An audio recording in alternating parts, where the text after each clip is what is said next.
ini, saya dari kelompok 3 akan membahas tentang pelanggaran hak dan pengingkaran kewajiban. Sebelumnya, kita harus mengetahui dulu apa aja sih yang akan kita bahas. Yang pertama, kita akan membahas tentang pengertian pelanggaran hak dan pengingkaran kewajiban. Yang kedua, kita akan membahas tentang pelanggaran hak dan pengingkaran kewajiban di lingkungan sekolah. Yang ketiga, pelanggaran hak dan pengingkaran kewajiban di lingkungan masyarakat. Dan yang terakhir, pelanggaran hak dan pengingkaran kewajiban negara. Tanpa berlama-lama, yuk kita simak materi berikut ini. Bacakan pelanggaran hak dan pengingkaran kewajiban. Pengingkaran pelanggaran hak dan kewajiban.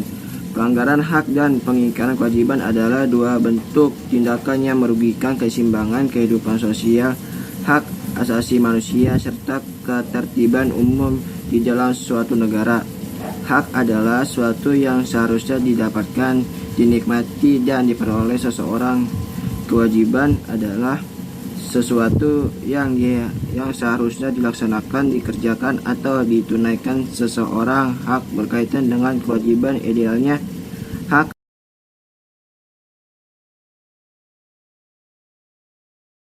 Lantaran tidak menghiraukan teguran, seorang siswa di salah satu sekolah menengah atas di Lampung Selatan, Lampung, diduga menjadi korban perundungan 4 kakak kelasnya. Pihak sekolah akan melakukan mediasi sebelum menjatuhkan sanksi. Seorang siswa di sekolah menengah atas SMA Kebangsaan di Lampung Selatan, Lampung, diduga menjadi korban perundungan yang dilakukan oleh 4 kakak kelasnya. Kejadian berawal ketika korban tidak menghiraukan teguran dari para seniornya itu terkait rambut panjangnya. Insiden ini dilaporkan ke Polres Lampung Selatan pada Jumat lalu. Dari hasil pemeriksaan diketahui, keempat pelaku merasa tidak diacuhkan sehingga melakukan tindak kekerasan kepada korban.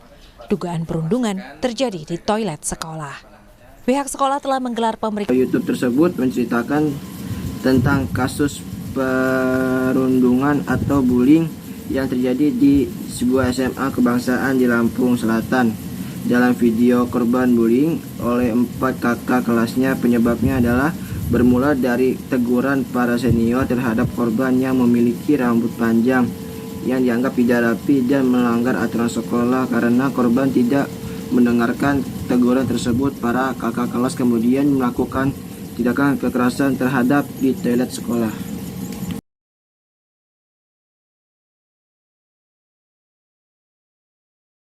Pelanggaran hak dan peningkatan kewajiban di lingkungan sekolah. Peningkatan kewajiban. B. Pelanggaran hak dan peningkatan kewajiban di lingkungan sekolah. Penjelasan: merusak fasilitas sekolah termasuk dalam kategori vandalisme, yaitu tindakan menghancurkan atau merusak properti publik tanpa izin atau hak yang sah. C. Pelanggaran hak dan peningkatan kewajiban di lingkungan masyarakat. Pelanggaran hak. Hak setiap individu untuk memiliki nama baik dan dihormati dalam masyarakat adalah hak yang harus dijaga dan dilindungi. Pencemaran nama baik biasanya terjadi melalui ucapan, tulisan, atau penyebaran informasi di media sosial yang bersifat fitnah. Sekian dari saya. Wassalamualaikum.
Mobil itu bernomor Jakarta dan karena itu masih kredit belum lunas, maka saya akan melakukan mutasi ke Jawa Barat.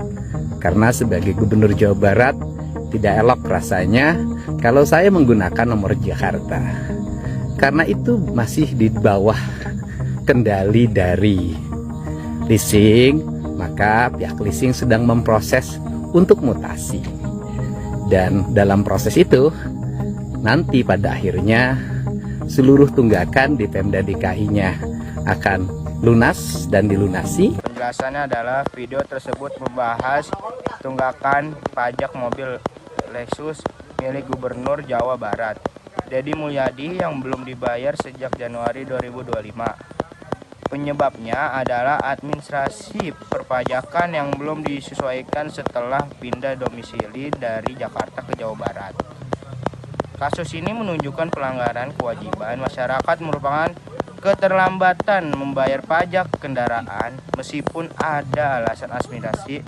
Video ini mengingatkan pentingnya kepatuhan membayar pajak bagi semua warga negara termasuk pejabat demi mendukung pembangunan dan pelayanan publik.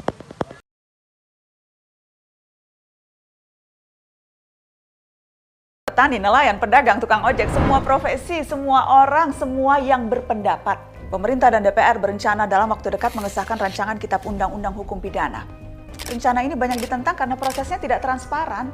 Sampai sekarang, tidak ada yang tahu draft terbaru yang bakal disahkan itu isinya seperti apa. Tentu saja ada yang tahu draftnya seperti apa, tapi bukan kita-kita, bukan publik. Ya mereka-mereka yang ngutang-ngutik pasal aja yang tahu. Kenapa sih sukanya main rahasia-rahasiaan? Kenapa sih makin kesini makin hobi bikin undang-undang dengan sembunyi-sembunyi? Apanya yang mau disembunyikan sih? Bikin resah? Jangan-jangan memang kita sengaja dibikin bingung.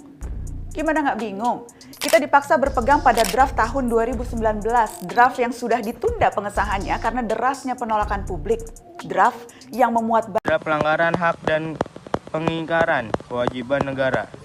Penjelasannya adalah video ini membahas RUU KUHP yang punya aturan baru tentang larangan menghina pemerintah atau lembaga negara. Aturan ini dianggap bermasalah karena tidak jelas balasannya, sehingga bisa dipakai untuk menekan orang yang mengkritik pemerintah.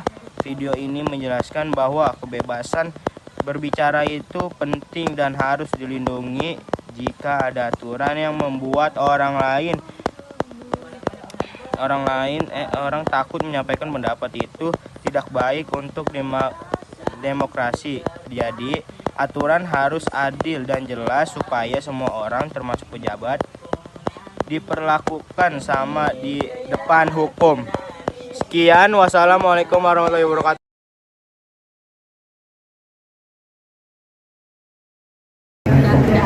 Saya ingin dipertemukan orang tua saya.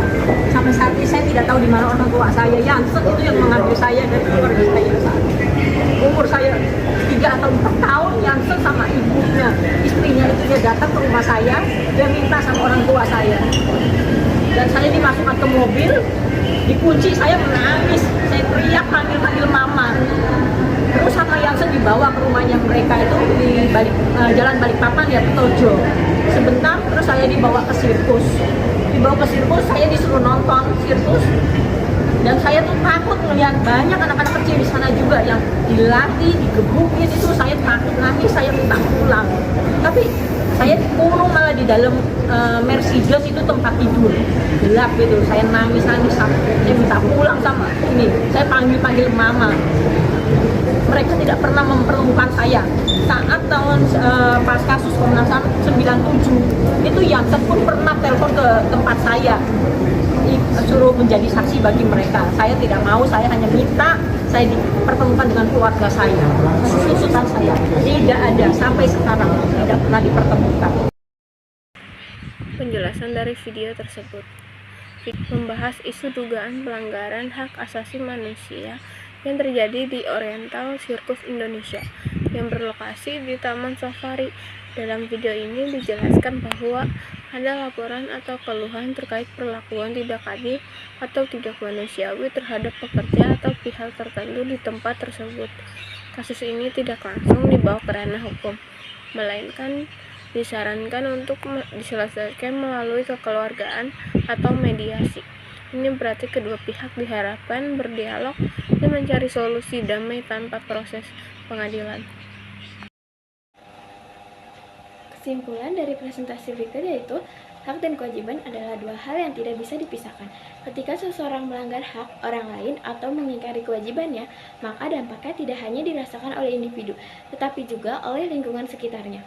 Untuk membangun kehidupan yang tertib dan damai, dibutuhkan kesadaran kolektif dalam menegakkan hak sekaligus menjalankan kewajiban dengan penuh tanggung jawab.